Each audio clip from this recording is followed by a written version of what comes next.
નમસ્કાર દર્શક મિત્રો, સર્જકના સંવાદમાં આપ સૌનું સ્વાગત છે. આજના આ અમારા વિશેષ કાર્યક્રમની શરૂઆત કરતા પહેલા ઓચિંતું કોઈ મને રસ્તે મળે ને પછી ધીરેથી પૂછે કે કેમ છે. આપણે તો કહીએ કે દરિયાસી મોજ ને ઉપરથી કુદરતની રહેમ છે. આવા વિશેષ શબ્દોને સાકાર કરતું એક વિશેષ વ્યક્તિત્વ આજે આપણા સૌની વચ્ચે ઉપસ્થિત છે. આમ તો એ પોતે પરિચયના મોહતાજ નથી, આપ સૌ જાણો જ છો, પરંતુ મારું કામ એ પરિચય કરાવવાનો છે, એટલે હું એમનો પરિચય આપને કરાવીશ.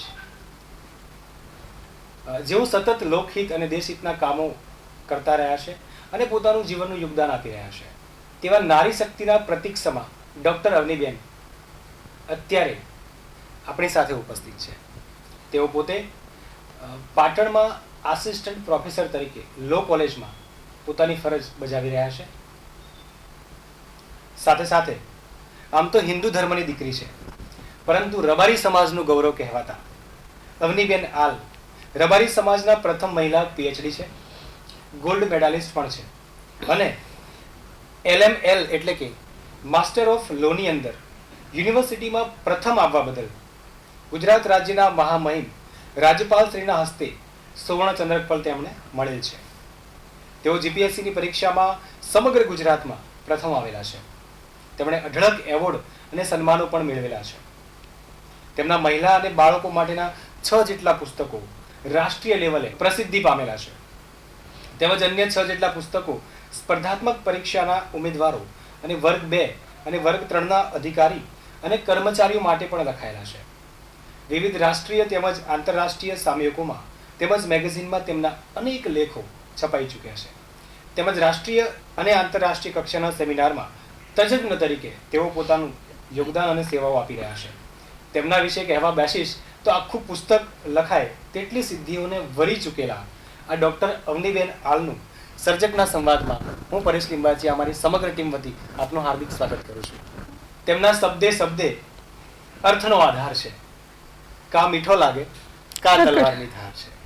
એનો સીધો મતલબ દર્શક મિત્રો એવો થાય કે તો કોઈ પણ વ્યક્તિને મોઢા પર ચોખ્ખું સંભળાવવાની ચાહના રાખવાવાળા અવનીબેનના જીવનની રસરંગત વાતોની શરૂઆત કરતા પહેલા આપણે થોડું એમના બાળપણ વિશે જાણી લઈએ. અવનીબેન, આપનું મૂળ વતન કયું, આપનો જન્મ ક્યાં થયેલો અને એ સમયે આપના પરિવારની કૌટુંબિક સ્થિતિ કેવી હતી? પરેશભાઈ, મારો જન્મ ડીસામાં થયેલો છે. મારું મૂળ વતન પાલનપુર તાલુકાનું પુષ્કલ ગામ છે અને મારી કૌટુંબિક પરિસ્થિતિ, મારા ફાધર વર્ક આસિસ્ટન્ટ વર્ગ 3માં કેનાલ ઇન્સ્પેક્ટર તરીકે સેવાઓ બજાવતા હતા સિંચાઈ વિભાગમાં. એટલે અમારી આમ પરિવારની આર્થિક સ્થિતિ એ સમયની કહીએ તો મધ્યમ વર્ગીય હતી. આમ જોવા જઈએ તો પરિવારનું વાતાવરણ ધાર્મિક અને સંસ્કારી હતું. મારા ફાધર એ પ્રકારે એમનું જીવન હતું અને એ પ્રકારે અમે સાદગીપૂર્ણ જીવન જીવતા હતા. જી અવનીબેન, ત્યાર પછી તમારા ઘરમાં તમારા ભાઈ બહેન અને માતા પિતા વિશે જો હજી વિશેષ કંઈ કહેવા જેવું હોય, તમને લાગતું હોય કે ના ખરેખર આ વસ્તુ તમારે કહેવી જોઈએ, તો તમે જણાવશો? ચોક્કસ હું મારા માતા પિતા વિશે એટલું તો કહીશ જ, કારણ કે તેઓ આ દુનિયા પર નથી.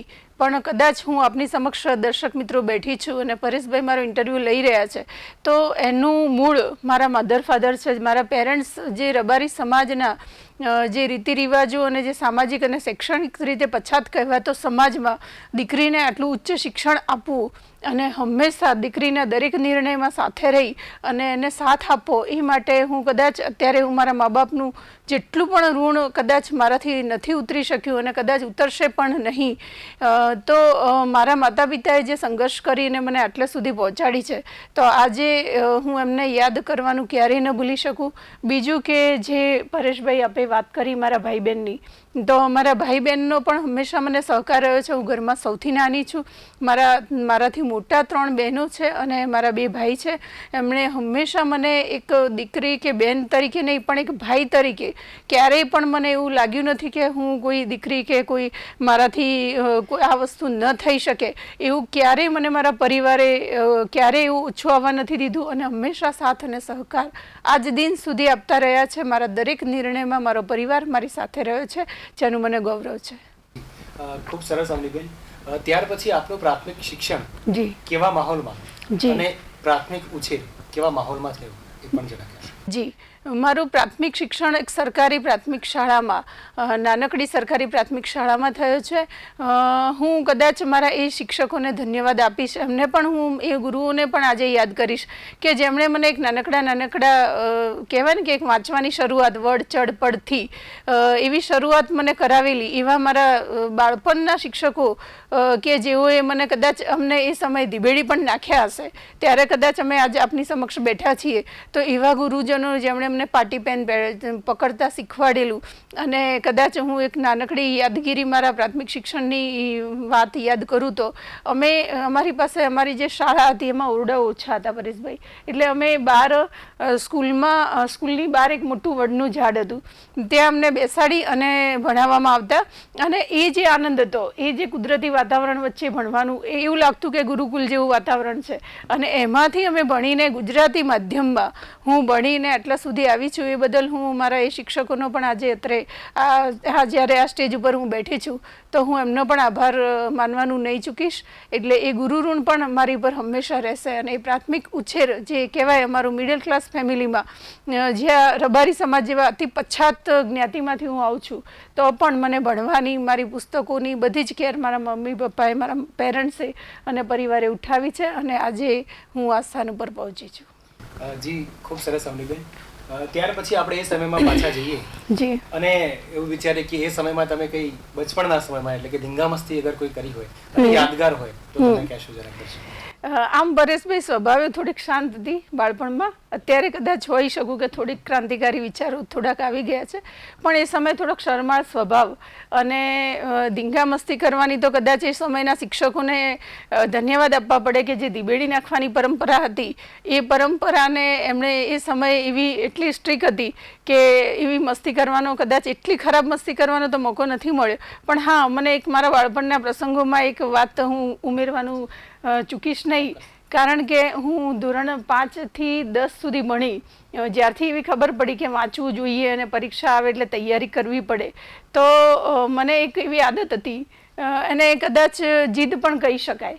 તો આવી એક જીદ પણ હતી કે મારું બધું સિલેબસ કાલનું પેપર હોય તો આજે પૂરો થઈ જ જવો જોઈએ. એટલે એના માટે સૂવાનું નહીં, સૂવું ના જોઈએ, પેલું જ્યાં સુધી પૂર્ણ ના થાય કામ ત્યાં સુધી. અને કદાચ હું સૂઈ જાઉં તો મેં મારા મધર ફાધરને એ વાત કરેલી હોય કે મને સવારે વહેલા જગાડવાની. અને જો કદાચ ભૂલથી, આમ તો લગભગ મને મારા પેરેન્ટ્સ જગાડતા સવારે 3 વાગે, 2:30 વાગે, ધોરણ 5, 7 અને 10માં મને આટલું સવારે એટલી સિરિયસનેસ હતી, એ સમયે એટલી જવાબદારી હતી કે હું એટલું વહેલા ઉઠીને વાંચતી. પણ કોઈ વાર કદાચ ભૂલથી રહી ગયું હોય, એ પણ સૂઈ ગયા હોય અને મારે રહી જાય, પેપર હોય અને મારે જો વાંચવાનું રહી ગયું હોય તો જોરથી રોવાની, રડવાની, બેકડો થાળીને રડવાની એક ટેવ હતી, બહુ જ ખરાબ ટેવ. આજે જ્યારે એ યાદ આવે તો હસવું આવે છે મને કે એમાં આજુબાજુના બધા લોકોને ખબર પડે કે ભાઈ અવનીબેનને આજે રહી ગયું છે વાંચવાનું એટલે આજે રડે છે. તો આ એક નાનકડો પ્રસંગ છે જે યાદ આવ્યો એટલે આજે આપની સાથે શેર કરે છે. જી, ખૂબ સરસ અવનીબેન. ત્યાર પછી ઉચ્ચ શિક્ષણ અંગેનો આપનો શું મત હોય છે? પરેશભાઈ, ઉચ્ચ શિક્ષણમાં હાલમાં જે સિલેબસવાળી પદ્ધતિ છે અને જે મેરિટ બેઝ, માત્ર મેરિટને ધ્યાનમાં રાખી અને જે મૂલ્યાંકન થઈ રહ્યું છે, માત્ર આપણે કાગળના સર્ટિફિકેટ્સ ઉપર માણસનું મૂલ્યાંકન થાય છે, જે યોગ્ય નથી. હું એવું માનું છું કે ઓવરઓલ એક્ટિવિટી, આખા વર્ષ દરમિયાન જે વિદ્યાર્થીએ પ્રવૃત્તિ કરી છે એના આધારે એનું મૂલ્યાંકન થાય અને એ પ્રમાણે એની માર્કશીટ બનવી જોઈએ. બીજું કે સ્કિલ બેઝ એજ્યુકેશન અને વેલ્યુ બેઝ એજ્યુકેશન ઉપર હું હંમેશા ભાર મૂકતી આવી છું. તો સ્કિલ, જે વિદ્યાર્થીમાં જે સ્કિલ છે, સ્કિલ બહાર આવે એવા કોર્સીસ દાખલ થવા જોઈએ. અને એ સાથે સાથે વેલ્યુઝ, એટલે કે જો આજના માણસની અંદર જો વેલ્યુઝ નહીં હોય, જો સારા ગુણો નહીં હોય પરેશભાઈ, તો હું એવું માનું છું કે એ વ્યક્તિ કદાચ આપણા રાષ્ટ્ર માટે અથવા તો પોતાના પરિવાર કે પોતાના માતા પિતા માટે પણ કંઈ નહીં કરી શકે. તો વિદ્યાર્થીમાં આ વસ્તુ, જે વેલ્યુ એટલે કે ગુણો અને સારા સંસ્કારોનું સિંચન થાય એવા સિલેબસ પણ દાખલ કરવા જોઈએ અને એ ફરજિયાત હોવા જોઈએ. એટલે આપણે હમણાં જે આપણી નવી એજ્યુકેશન પોલિસી આવી એમાં ઘણી બધી આવી બાબતો ઉમેરવામાં આવી છે, જે આનંદની વાત છે.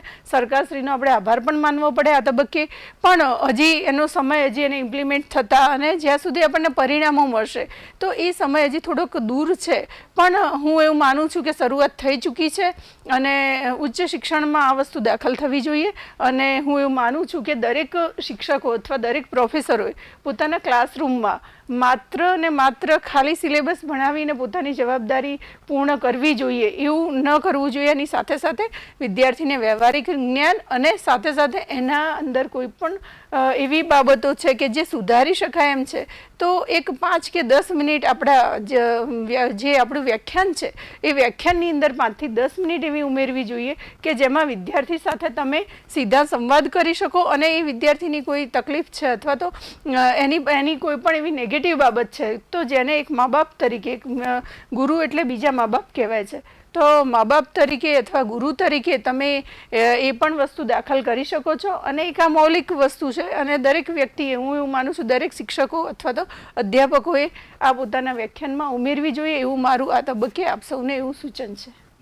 ત્યાર પછી અવનીબેન, તમારા સમયમાં કોલેજના એ દિવસોમાં જી એનો કોઈ યાદગાર કોઈ પ્રસંગ હોય જી એ જરા કહેશો? જી પરેશભાઈ, હું આમ તો મારી કોલેજનું જે ભણતર છે BSc વિથ માઇક્રોબાયોલોજી છું એટલે સાયન્સની કોલેજ હતી એટલે સ્વાભાવિક છે આપ સમજી શકો છો કે અમારું વાતાવરણ સવારે થિયરી હોય, બપોરે પ્રેક્ટિકલ હોય એટલે અમે આમ કહેવાય ને કે એક પેલા સ્કૂલ જેવા જ હતા, સ્કૂલના વિદ્યાર્થીઓ જેવા. એટલે અમારું કોઈ કોલેજનું એટલું એ પ્રકારનું વાતાવરણ નહોતું કે અને બીજું કે હું પોતે મિડલ ક્લાસ ફેમિલીમાંથી આવું છું અને એ સમયે ફાધર રિટાયરમેન્ટ એમનું થઈ ગયેલું હતું એટલે પરિસ્થિતિ આર્થિક પરિસ્થિતિને બધું જોતા મારે એ પ્રમાણે કોલેજમાં અભ્યાસ કરવાનો હતો અને એ પ્રમાણે મારે ખર્ચ ઉપર કાબુ મૂકીને જીવન જીવવાનું હતું. એટલે એવું સ્પેશિયલ મારા જીવનમાં કોઈ કોલેજ કાળના યાદગાર પ્રસંગો નથી. પણ DMLT જ્યારે હું કરતી હતી, diploma in medical laboratory technology, એનો અભ્યાસ મેં રાજસ્થાન હોસ્પિટલમાં અમદાવાદ કર્યો છે. તો ત્યાં મને ફર્સ્ટ ટાઈમ જે પહેલી વખતે મારે બ્લડ ટેપિંગ કરવાનું આવ્યું અને એની શીખવાની શરૂઆત હતી. તો મને યાદ છે કે એક નાનકડું બાળક 6 માસનું હતું અને એનું બ્લડ લેવાનું હતું, એની સ્લાઇડ બનાવવાની હતી. હવે નાનકડા બાળકને પિન કેવી રીતે મારવી એક મારા માટે બહુ સંઘર્ષમય સ્થિતિ હતી મારા મનની.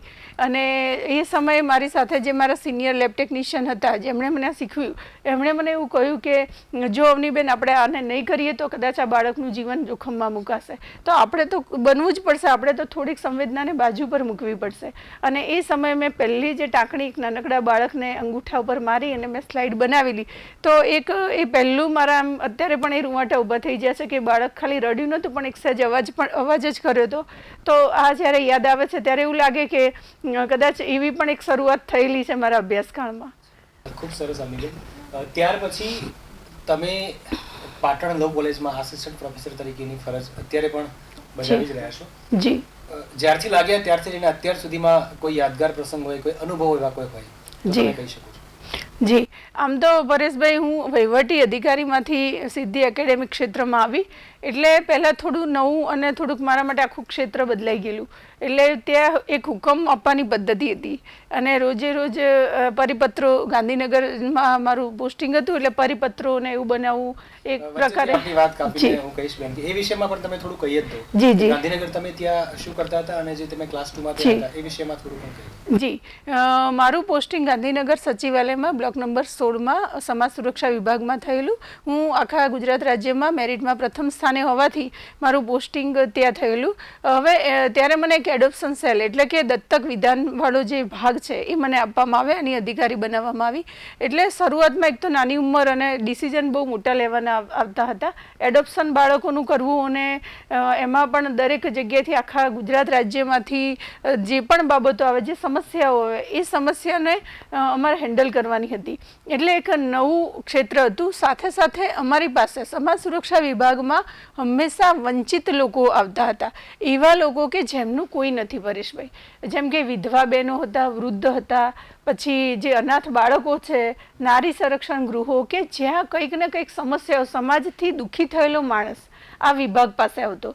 એટલે આમ એક વર્ક સેટિસ્ફેક્શન પણ એમાં હતું જ મને. અને સાંજ પડે એટલે મન વ્યથિત થઈ જતું કારણ કે અમુક જગ્યાએ ક્યાંક એવી સમસ્યાઓ પણ હતી કે જે પીડિતા કે જે પીડિત વ્યક્તિઓ હતા એમને નજીકના સગાઓ દ્વારા આ પ્રકારે ટોર્ચર કરવામાં આવતા. મેં આપને જેમ કહ્યું એમ કે વૃદ્ધાશ્રમો અને વૃદ્ધ સહાય યોજના પણ અમારા થ્રુ થતી. ઇવન અમારું જે આપણે સિનિયર સિટીઝન એક્ટ 2009 એનું પણ ઇમ્પ્લિમેન્ટેશન અમે કરતા. એટલે ક્યાંક દીકરાઓ પોતાના મા બાપને તરછોડી દેતા હોય તો એવા સમયે એમની અરજી જ્યારે સમાજ સુરક્ષા વિભાગ પાસે આવે અને અમે જ્યારે ન્યાય અપાવવા જતા હોઈએ ત્યારે દીકરાઓ મા બાપને રાખવાની અથવા તો ભરણ પોષણ આપવાની સ્પષ્ટ ના પાડતા અમે જ્યારે જોયા છે ત્યારે આપણને એવું થાય કે ખરેખર માનવીય સંબંધો અને માનવીય સંવેદનાઓ શું જતી જ રહી છે કે એવા તબક્કામાંથી એ વિભાગમાંથી એ અધિકારી તરીકેની નોકરી કરતાં કરતાં જ્યારે હું એકેડેમિક ક્ષેત્રમાં આવી તો એક આખું તદ્દન અલગ માહોલ હતો. એક વિદ્યાર્થીઓ સાથેનો મારો સીધો નાતો બંધાયો હતો. પણ મને મારા પિતાજીની એવી ઈચ્છા હતી કે હું અધ્યાપક એટલે કે એકેડેમિક ક્ષેત્રમાં આવું. અને હું પોતે પણ પર્સનલી એવું માનું છું કે કિંગ બનવા કરતાં કિંગ મેકર બનવું વધુ સારું. કારણ કે મારી પાસે એવા હજારો કિંગ તૈયાર થશે કે જેને હું એક નાનકડી ચેમ્બર એસી ચેમ્બરમાં બેસી અને કદાચ નિર્ણયો લઈ લીધા હોત અને એક અધિકારી તરીકેનું સુખ ભોગવી લીધું હોત. પણ આજે હું જે ક્ષેત્રમાં છું ત્યાં હું એવું માનું છું કે હું મારા જેવા હજારો અધિકારી તૈયાર કરી શકું છું. એનું મને આજે આનંદ અને સંતોષ છે. બીજું કે વિદ્યાર્થી સાથે જે આપે કહ્યું એમ કે અનુભવો, તો વિદ્યાર્થીઓ સાથેના જે અનુભવો છે તો આજ સુધી સુખદ રહ્યા છે. મને એટલો બધો પ્રેમ મારા સ્ટુડન્ટ્સ તરફથી મળ્યો છે કે જ્યારે લોકો 3 વર્ષ પૂર્ણ કરીને જ્યારે નીકળતા હોય છે ત્યારે દરેકની આંખમાંથી આંસુ હોય છે. અને આજે પણ એવા મારા વિદ્યાર્થીઓ જે 8 વર્ષથી હું મારી જોબમાં છું તો 8 વર્ષથી પણ મને જ્યારે મારી પ્રથમ શરૂઆત થઈ ત્યારથી વિદ્યાર્થીઓ મારા દિન સુધી કોન્ટેક્ટમાં રહ્યા છે, જેનો મને આનંદ અને ગૌરવ છે. અને એક સ્થાન ઉપર પણ તેઓ રહ્યા છે, કોઈ ઊંચા સ્થાન ઉપર પણ ગયા છે, જેનું આજે કદાચ એક ગુરુ તરીકે એક શિક્ષક તરીકે એવું ગૌરવ અનુભવું છું. જી. ત્યાર પછી ભારત દેશ આમ તો અધિકતમ યુવાનોનો દેશ છે જી. અને અત્યારના સમયમાં ચાલી રહેલી ઘણી બધી બદીઓ, કુરિવાજો, કુટેવો અને એ સિવાય પણ વ્યસન, આ બધું ખૂબ ચાલી રહ્યું છે. જી. એના વિશે તમે શું કહેશો?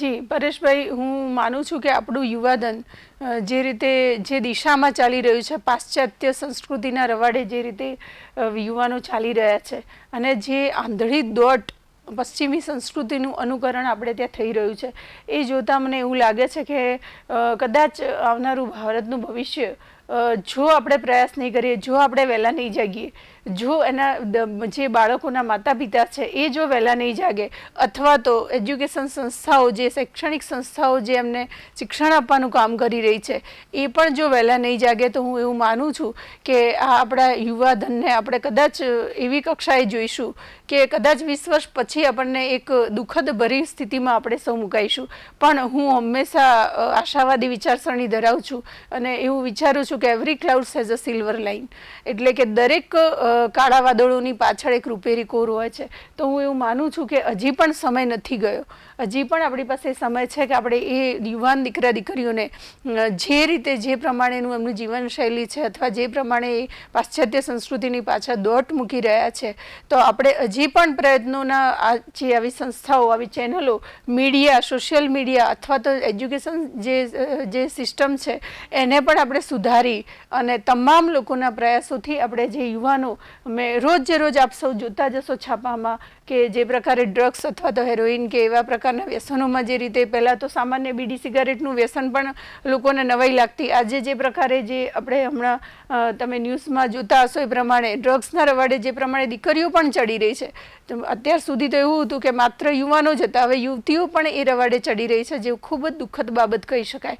એના માટે દરેક મા બાપે સૌથી પહેલાં જાગવાની જરૂર છે, સાથે સાથે સમાજે પણ આમાં સહકાર આપવાની જરૂર છે. અને એ યુવાન દીકરા દીકરીઓ કદાચ ભૂલા પડેલા છે, હું એવું માનું છું, ભૂલા પડેલાને રસ્તો બતાવો એ પણ એક પુણ્યનું કામ છે. કદાચ આપણે સૌ બોર્ડર ઉપર જઈ અને લડી નથી શકતા, એક રાષ્ટ્ર સેવાનું એ કામ નથી કરી શકતા, તો આપણે એક આપણા આજુબાજુમાં રહેતો યુવાન કે યુવતી જો કોઈ આડા રસ્તે જતો હોય અથવા આપણને એવું લાગે છે કે એ ક્યાંક કોઈ સંસ્કૃતિ વિરુદ્ધનું કૃત્ય કરી રહ્યો છે અથવા તો એના મા બાપને લાંછન લાગે એવું એનાથી કૃત્ય થઈ રહ્યું છે, તો એ ભૂલો પડેલો છે અને માર્ગ બતાવો એ આપણી સૌની ફરજ છે, એવું હું દ્રઢપણે માનું છું.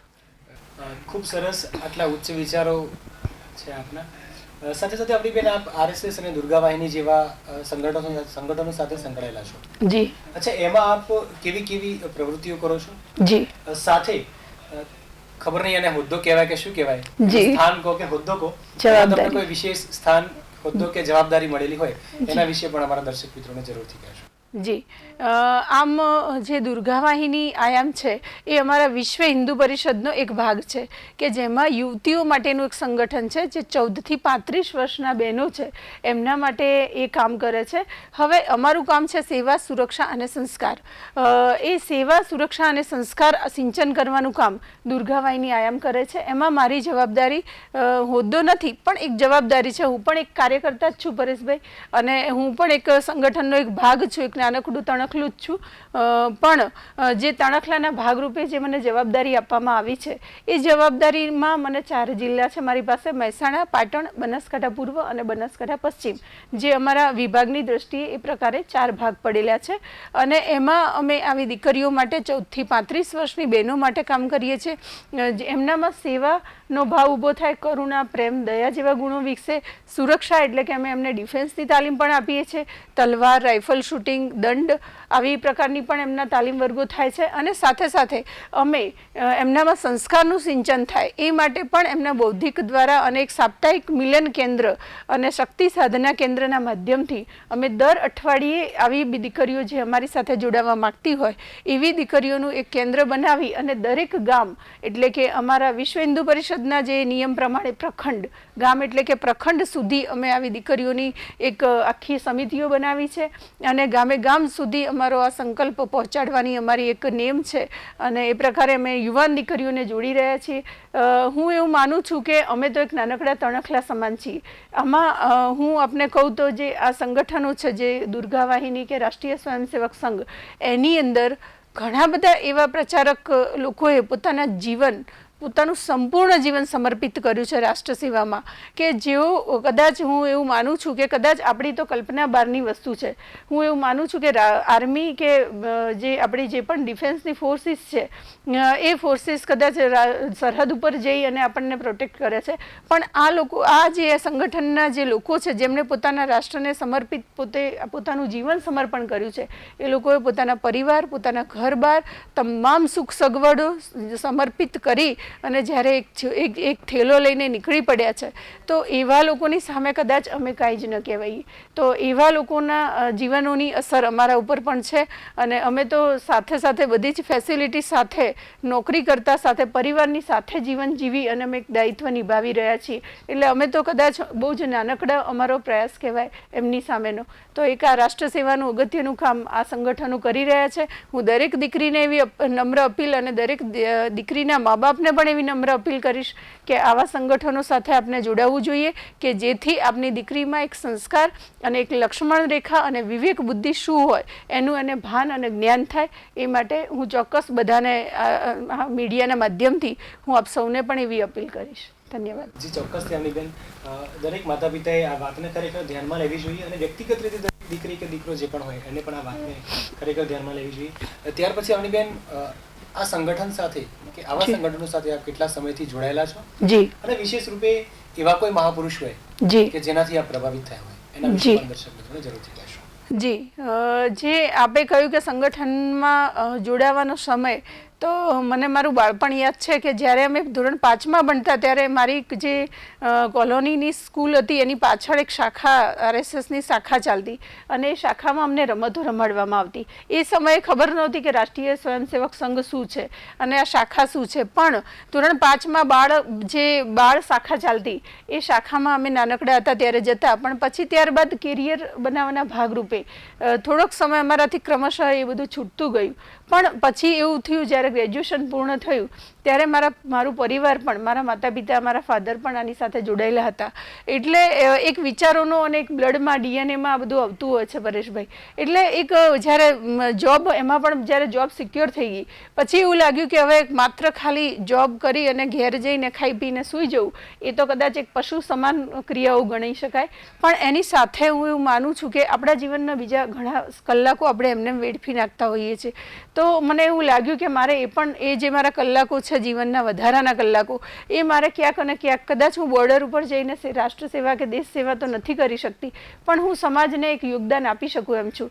તો હું મારા બુદ્ધિ, મારા જ્ઞાનનો જે પણ મારાથી જે શક્ય હોય એ યોગદાન હું અત્યારે આપી રહી છું. અને એ બાળપણથી શરૂઆત થઈ ચૂકી હતી, પણ છેલ્લા સંપૂર્ણપણે સક્રિય હું કહું તો છેલ્લા 12 વર્ષથી હું સંપૂર્ણપણે સક્રિય છું આમાં. અને ભવિષ્યમાં જીવન પર્યંત, મૃત્યુ પર્યંત હું આની સાથે સક્રિય રહીશ.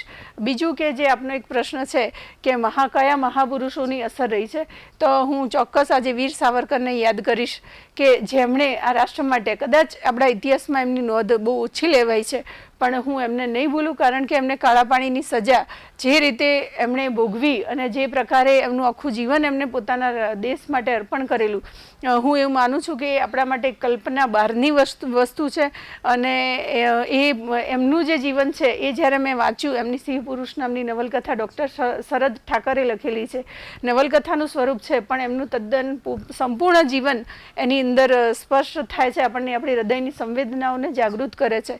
એટલે હું વીર સાવરકરજીને યાદ કરીશ આ સમયે. અને સાથે સાથે અમારા ગુરુજી RSSના, એમને પણ હું યાદ કરીશ કે જેઓએ પોતાનું રાષ્ટ્રીય સ્વાહાના નામે પોતાનું આખું જીવન સમર્પિત કર્યું છે. આવા લોકોને આજના પ્રસંગે, અને એમના જીવનનો પ્રભાવ, એમની જે જીવન કથનીઓ મેં વાંચી છે એ મારા મન અને મસ્તિષ્ક પર હંમેશા હાવી રહી છે. અને એ પ્રમાણે અત્યારે કદાચ હું કાર્ય કરી રહી છું તો એમની પ્રેરણાથી જ હું કાર્ય કરી રહી છું.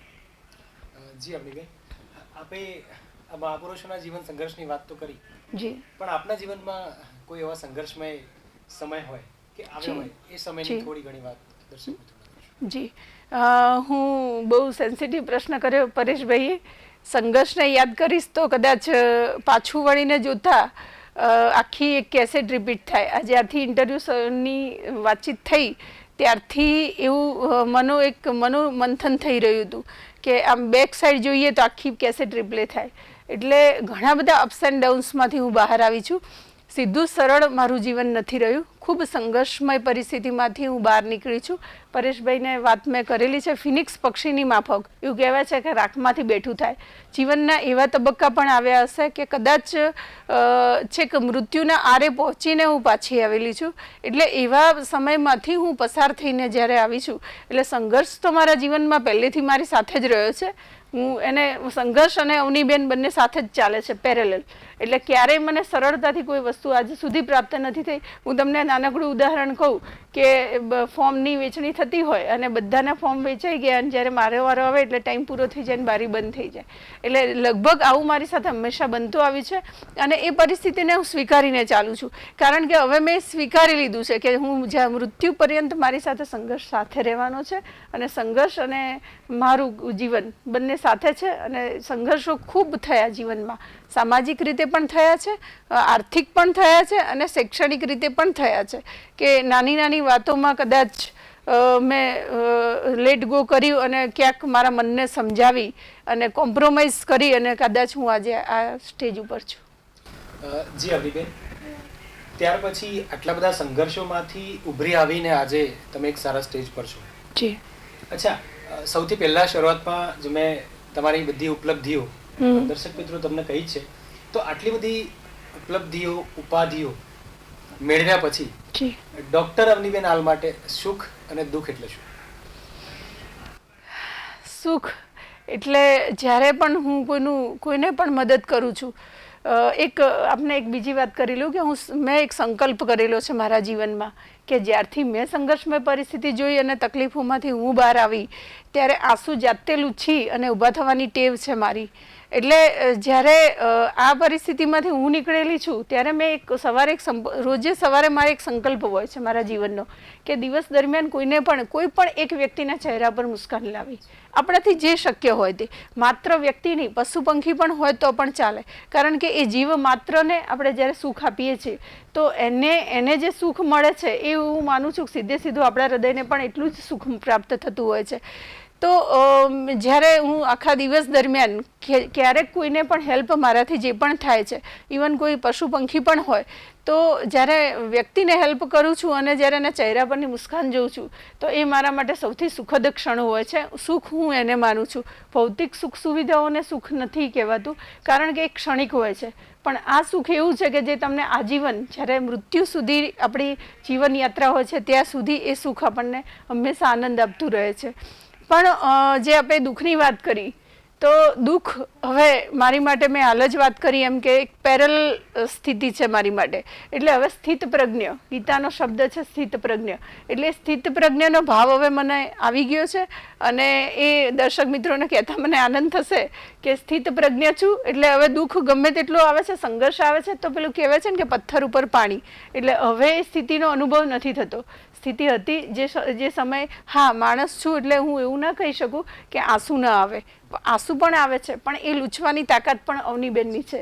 એટલે દુઃખ સાથે સુખને સાથે લઈ અને પેરેલલ ચાલું છું અને ન્યુટ્રલ રહું છું, એટલે બહુ વધારે અનુભવ, હવે પીડાનો અનુભવ હવે નથી થતો. જી અવનીબેન, ત્યાર પછી સ્થિત પ્રજ્ઞ બન્યા પહેલાની વાત કરું છું, હવે થઈ ગયા તમે. જી. અચ્છા, એ વખતે જીવનમાં આવેલી કોઈ વિશેષ ખુશીની કોઈ પળ હોય તો જરૂરથી કહેશો અમારા. ચોક્કસ. ખુશીની ક્ષણો આમ તો બહુ ઓછી આવી છે, દુઃખની પળો કદાચ વધારે આવી છે, એટલે જ કદાચ અત્યારે લોકોને માર્ગદર્શક તરીકે કામ કરી રહી છું.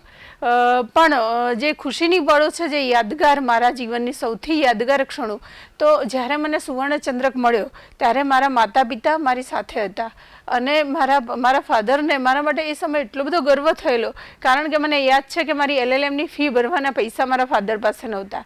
અને એ LLM જ્યારે મેં પૂર્ણ કર્યું અને જ્યારે મને સુવર્ણચંદ્રક પરેશભાઈ મળ્યો, ત્યારે મારા ફાધરની જે ચહેરા પર જે આંખોની ચમક હતી, એમની આંખમાં જળજળિયા આવી ગયેલા. અને સાથે સાથે મને પણ એ સુખ સાથે આનંદ, સુખ અને આનંદ, અને સાથે સાથે એક પીડાનો અનુભવ પણ થયેલો.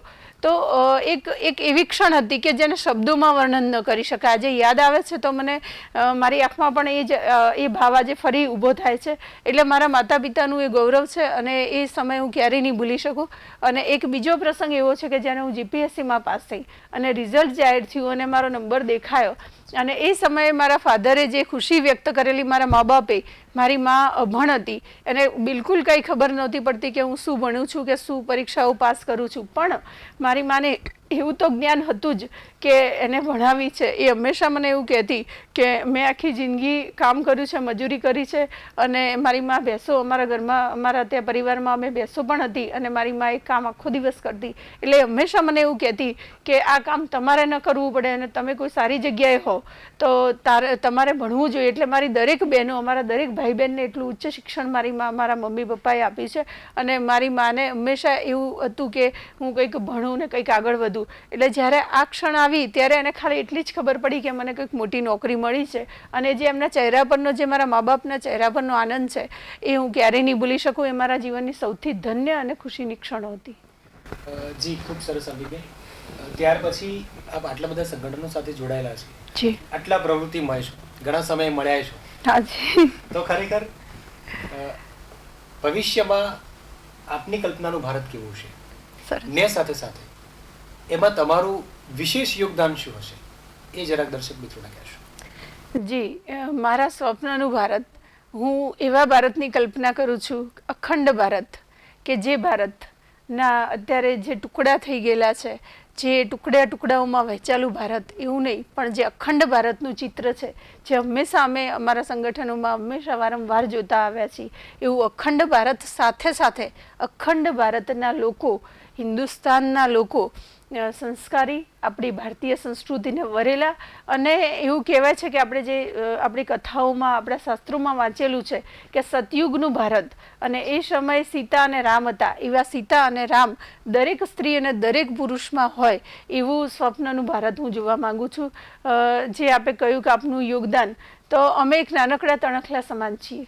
જેવી રીતે રામનો સેતુ બનાવવા માટે ખિસકોલી એક નાનકડી રજ પોતાના શરીર ઉપર ચોપડી અને જ્યારે પુલના નિર્માણમાં એ પોતાનો સહયોગ આપતી હતી, તો એવા નાનકડા અમે ખિસકોલી સમાન કામ કરી રહ્યા છીએ રાષ્ટ્ર સેવાનું.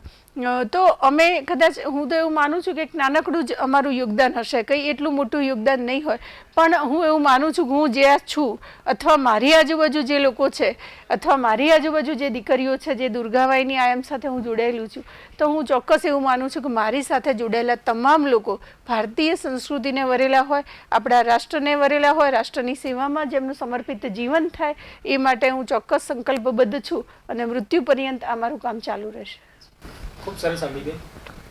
ત્યાર પછી આવનારા સમયમાં આપ વ્યક્તિગત વિકાસમાં ખુદને ક્યાં જોવા માંગો છો? પરેશભાઈ, હું સાચું કહું તો મેં મારું ક્યારેય વિચાર્યું નથી, કારણ કે અમારા સંગઠનમાં જ એક એવો સિદ્ધાંત છે કે હંમેશા હું નહીં આપ, એટલે આપની ભાવનાથી જ્યારે અમે જોડાયેલા છીએ તો હું એવું માનું છું કે મારા કરતાં હું મારી સાથે જોડાયેલા અથવા સંગઠનો સાથે જોડાયેલા અથવા તો આ ભારત દેશના જેટલા પણ લોકો છે એ લોકો એક સારી જગ્યા પર હોય. મારી સાથે જે દીકરીઓ જોડાયેલી છે એ દીકરીઓનું યોગદાન, એમનું સમાજમાં એમનું શું યોગદાન હોય એનો હંમેશા મને પહેલાં વિચાર આવે છે. મેં મારી જાત વિશે ક્યારેય મેં હજી સુધી એવો ક્યારેય વિચાર નથી કર્યો કે હું ક્યાંક કોઈ જગ્યાએ હોઉં.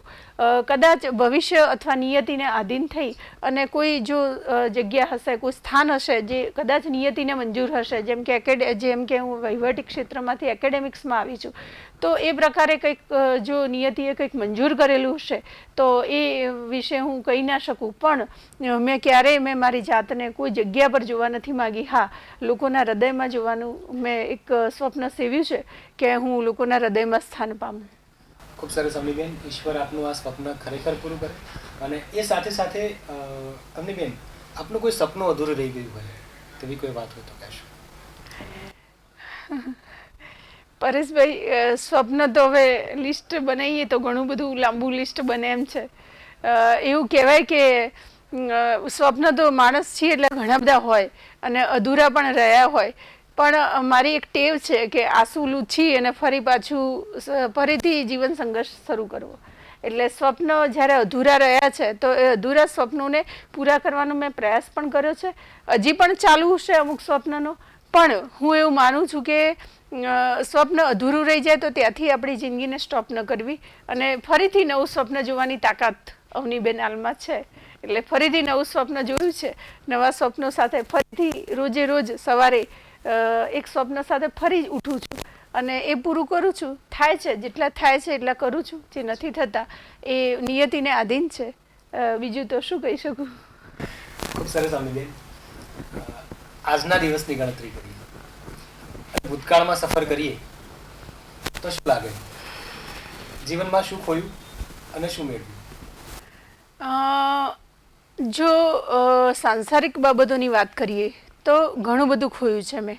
આ તબક્કે અહીંયા બેઠા હું સ્પષ્ટ કહીશ કે મેં ઘણું બધું ખોયું પણ છે.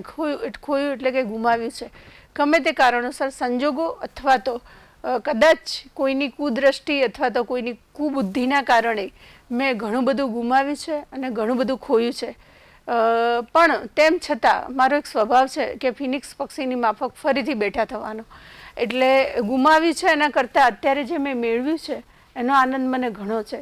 કારણ કે હું એવું માનું છું કે દરેકના હૃદયમાં સ્થાન પામવું ને એ બહુ અઘરી બાબત છે. તો એ સ્થાન આજે હું દિવસે ને દિવસે જે રીતે પ્રાપ્ત કરતી જાઉં છું તો મને એવું લાગે છે કે જે ખોયાનો જે ગમ છે એના કરતાં આજે જે મને પ્રાપ્ત થયું છે એનો આનંદ વધારે છે.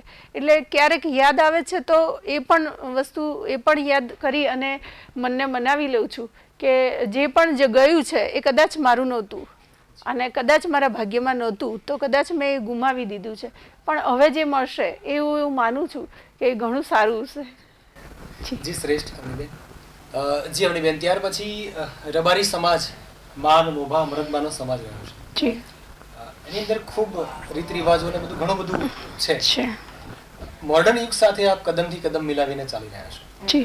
ખરેખર સમાજ તરફથી કે પરિવાર તરફથી આપને કોઈ રોકટોક રહી હોય તો ક્યારેય મને મારા સમાજે હંમેશા મને સહકાર આપ્યો છે અને મારા પરિવારે તો મને હંમેશા બાળપણથી અત્યાર સુધી કદાચ હું આ સ્થાન ઉપર પહોંચી છું એનું મુખ્ય કારણ હું કહું તો મારો પરિવાર છે. અને સમાજની વાત કરું તો સમાજે મને હંમેશા સહકાર આપ્યો જ છે. એક દીકરી તરીકે મેં જાહેર મંચ ઉપરથી ઘણા બધા એવા અમારા કુરિવાજો અથવા તો અમારી એવી ઘણી બધી રબારી સમાજની જે નકારાત્મક બાબતો હતી અને મેં જાહેર મંચ ઉપરથી ખુલ્લા મને મુક્ત મને મેં વાત કરેલી છે. તો સમાજના અગ્રણીઓ એને સ્વીકારી પણ છે. કદાચ કોઈએ ન સ્વીકારી હોય તો પણ એમના અંતરાત્માએ આ વાતને કબૂલી છે. એટલે સમાજે હંમેશા મને દરેક બાબતમાં નાની નાની બાબતોમાં સહકાર આપ્યો છે, મને માન સન્માન આપ્યું છે, મને હંમેશા એક દીકરી તરીકેનું એક સ્થાન આપ્યું છે. એટલે સમાજ અને મારા પરિવારને હું એમનું ઋણ પણ મારી ઉપર છે જ અને ભૂલી શકું એમ નથી. જી, ખૂબ સરસ વાત કરી.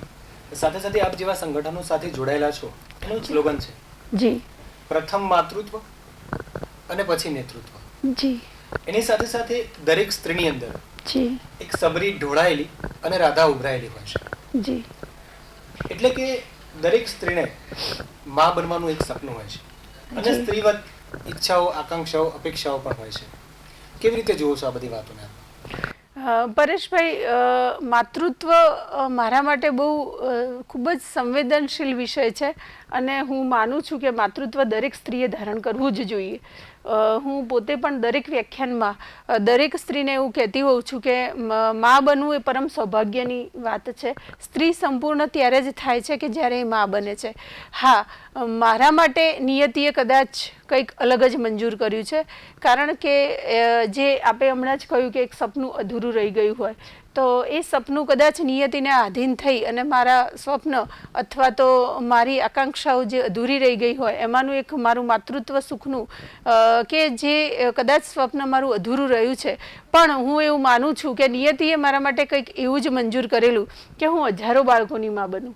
પરેશભાઈ, એટલે આજે એવું છે કે જ્યારે હું જુવેનાઇલ જસ્ટિસ બોર્ડ સાથે કામ કરું છું, જેમાં પણ મારી સાથે બાળ ગુનેગારો મારી સામે હતા, એમનું રિહેબિલિટેશન કરવાની વાત આવતી, કે જ્યારે હું સમાજ સુરક્ષામાં અધિકારી હતી ત્યારે પણ મેં એડોપ્શન સેલમાં બાળકોના દત્તક વિધાન કરેલા છે. અને સાથે સાથે જ્યારે હું એવા બાળકોના કાર્ય સાથે પણ જ્યારે હું જોડાઉં છું અથવા બાળકો માટે કંઈક કાર્ય કરતી હોઉં છું તો મને એવું લાગે છે કે આ બધા બાળકો મારા જ છે અને હજારો બાળકોની મા બનવાનું મને પરમ સૌભાગ્ય પ્રાપ્ત થયું છે.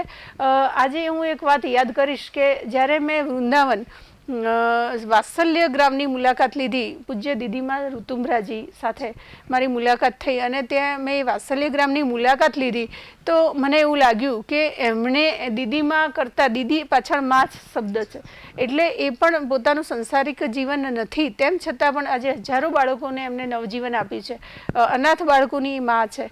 તો મારું ભવિષ્યનું સ્વપ્ન પણ એવું જ રહેશે કે કદાચ મને એકાદ બે બાળકની માં બનવાનું સૌભાગ્ય પ્રાપ્ત નથી થયું, પણ નિયતિને આધીન રહીને એ સ્વપ્ન હતું મારું, પણ તેમ છતાં કોઈક સંજોગો અથવા તો કોઈકની કુનજરના કારણે કદાચ એ સ્વપ્ન અધૂરું રહ્યું છે. પણ મારા કદાચ હજારો બાળકો મારી રાહ જોઈ રહ્યા છે કે જેમની માં બનવાનું સૌભાગ્ય હજી મને પ્રાપ્ત થવાનું છે અને થઈ રહ્યું છે. એ બદલ હું કદાચ ભગવાન અને ઈશ્વરની પણ આભારી રહીશ. જી, ખૂબ સરસ અવનીબેન. ત્યાર પછી અવનીબેન, અત્યારે હાલ આપના પરિવારમાં કોણ કોણ રહે છે? જી, અને આટલા બધા કાર્યો સાથે આપ જોડાયેલા છો, જી, તો આપના દોડાદોડી વાળા સ્કેડ્યુલમાં જી, આપને એ લોકો કેવી રીતે મદદરૂપ થઈ રહ્યા છે, શું કહેશો? જી, મારા પરિવારમાં હાલ મારા મોટા ભાઈ અને ભાભી છે. મારા માતા પિતાનું અવસાન થયું છે. મારા 3 બહેનો છે, એ પરણિત છે, એ એમના પરિવારમાં વેલસેટ છે. મારા બીજા ભાઈ પણ એના પરિવાર સાથે અલગથી રહે છે, પણ હું મારા મોટા ભાઈ અને ભાભી સાથે રહું છું. બીજું કે હાલ જે બિઝી શિડ્યુઅલ છે મારું, સવારથી માંડીને કદાચ રાત્રે હું 9-10 વાગે ઘેર આવતી હોઉં છું, તો પણ મને મારા ભાઈ અને ભાભીનો હંમેશા સહકાર રહ્યો છે. મારા ભાઈ તો મને હંમેશા મને ભાઈ તરીકે જ જુએ છે, એટલે ક્યારેય મને એવું લાગ્યું નથી કે મને કોઈ જગ્યાએ ક્યાંય કોઈ રોકટોક થઈ હોય. અને સાથે મને બધાનો સહકાર, મારી સિસ્ટર્સ જેટલી પણ મારી 3 બહેનો છે, મોટી બહેનો છે, એમનો પણ મારી મા સમાન મને ભાવ રહ્યો છે અને મને હંમેશા એ લોકોએ મસાલા અને માર્ગદર્શન આપ્યા છે, હૂંફ આપી છે, પ્રેમ આપ્યો છે અને જેના કારણે જ કદાચ હું આ બધું કરી રહી છું. એટલે મારા પરિવારનો અને પરિવારના બાળકોનો પણ એટલો જ સાથ સહકાર છે. જે નાનકડા ટાબરિયા છે એમની પણ માસી છું, એટલે માસી અને ફોઈ, એટલે એ લોકોનો પણ એટલો જ સહકાર રહ્યો છે. એટલે બધાની સાથે લઈને ચાલું છું, એટલે એક સારું એક વાતાવરણ મને મળ્યું છે કે જેમાં મારો વિકાસ થઈ શકે છે. જી, ખૂબ સરસ અવનીબેન. ત્યાર પછી ભારત દેશ એ અધિકતમ યુવાનોનો દેશ. જી, શું સંદેશો આપશો યુવાનોને? જી, હું આજના તબક્કે આ મીડિયાના માધ્યમથી દરેક યુવાનોને એવો સંદેશ આપીશ કે પાશ્ચાત્ય સંસ્કૃતિનું આંધળું અનુકરણ ન કરતા માત્ર ને માત્ર પોતાના પરિવાર, પોતાનો દેશ અને પોતાના ધર્મને ધ્યાનમાં રાખી અને એક માણસ તરીકેનું, કદાચ આપ સૌ કોઈ ડૉક્ટર, એન્જિનિયર, કલેક્ટર કે કોઈ મોટા વેપારી ન બની શકો, પણ એક માણસ, એક સારું હૃદય, એક સેન્સિટિવ હૃદય, એક સંવેદનશીલ હૃદય સાથેના માણસ જરૂર બનજો. ખાસ તો હું દીકરીઓને એવી સલાહ આપીશ કે પોતાના પરિવાર, પોતાના માન મર્યાદા, પોતાના સમાજ, પોતાના દેશની આબરૂ જળવાય એવા કામ કરી અને પોતાના પરિવારની ઇજ્જત સચવાય અને ક્યાંક પોતાના મા બાપને દીકરી માટે ગર્વ થાય એવા કાર્યો કરવાની હું દરેક દીકરીને અહીંથી સલાહ અને માર્ગદર્શન આપીશ. બીજું કે જે પણ યુવાનો જે અત્યારે જે પ્રકારે વ્યસનો તરફ જઈ રહ્યા છે, માત્ર યુવાનો જ નહીં પરેશભાઈ, અત્યારે યુવતીઓ પણ મેં જોયું છે કે દીકરીઓ પણ વ્યસનોના માર્ગે અથવા તો કોઈ પણ જે આપણી જે ભારતીય પરંપરાને જે ઓળંગી, માન મર્યાદાઓને ઓળંગી અને જે પ્રકારે દીકરીઓનું જે જીવન થઈ રહ્યું છે એ જોતાં મને એવું લાગે છે કે દીકરીઓએ પણ ચેતવાની જરૂર છે. ખૂબ આવનારો સમય કદાચ કઠિન હોઈ શકે તો દરેક દીકરીએ પોતાની જાતની સેલ્ફ ડિફેન્સની પણ તાલીમ લેવી જોઈએ. સાથે સાથે એ સંસ્કારો, એ વિવેક બુદ્ધિ, એ લક્ષ્મણ રેખાનું ભાન દરેક દીકરીએ રાખવાની જરૂર છે. એટલે યુવાનોનો દેશ છે, તો જો યુવાનો સારા અને સંસ્કારી નહીં હોય તો 20 વર્ષ પછીનું ભારત આપણે સૌ સમજી શકીએ છીએ, કલ્પના કરી શકીએ છીએ કે કદાચ આપણે સૌ કદાચ એ નકારાત્મક બાજુઓને ધ્યાનમાં રાખીએ તો હું એવું માનું છું કે આપણે સારા ભવિષ્યની કલ્પના સાથે આપણા યુવાનોએ ચેતવાની જરૂર છે. અને દરેક યુવાન દીકરા દીકરીઓને હું સલાહ આપીશ કે એમણે પોતાના માતા પિતા, પોતાના પરિવાર અને પોતાના રાષ્ટ્ર માટે એક લાગણી અને એક રાષ્ટ્ર ધર્મનો ભાવ અંદરથી એ હોવો જ જોઈએ. જે પ્રકારે સંસ્કૃતિનું અવમૂલ્યન થઈ રહ્યું છે એ જોતાં દરેક દીકરા દીકરીઓ આ બાબતે ચેતવાની જરૂર છે. અને સાથે સાથે દરેક દીકરીઓએ પોતાની જે મેં લક્ષ્મણ રેખા વારંવાર એટલા માટે કહું છું કે મર્યાદાઓનો અત્યારે લોપ થઈ રહ્યો છે. અને હું ફિલ્ડમાં જાઉં છું એટલે મને ખબર છે ઘણા માતા પિતાની સમસ્યાઓ, દીકરીઓની સમસ્યાઓ પણ એટલી વિકટ બનતી જાય છે કે અત્યારે જે પ્રકારનો માહોલ છે તો એ જોતાં દરેક દીકરા દીકરીએ ચેતવાની જરૂર છે અને પોતાનું જાતનું અને એક માણસ તરીકે પોતાની સંવેદનાઓને સાથે રાખી અને એક સારા મનુષ્ય તરીકે બનવું એ પણ એક સૌભાગ્યની વાત છે. એટલે આ એક મારો સંદેશ છે. જી અવનીબેન, ખરેખર દર્શક મિત્રો, અવનીબેને જે પણ વસ્તુ કીધી, ખાલી એટલી વાતોને તમે તમારા જીવનમાં ઉતારવાનો પ્રયત્ન પણ કરશો તો તમે પોતે, તમારો પરિવાર અને આ સમગ્ર દેશ સુરક્ષિત થઈ રહેશે. જી અવનીબેન, તમે અમારા આ સર્જકના સંવાદના કાર્યક્રમમાં આવ્યા એના બદલ આપનો હૃદયથી અમારા સમગ્ર ટીમ વતી આપનો આભાર માનું છું. અને દર્શક મિત્રો, તમે પણ દર અઠવાડિયે આવા વિશેષ વ્યક્તિત્વને મળતા રહેવા માટે જોતા રહો સર્જકનો સંવાદ.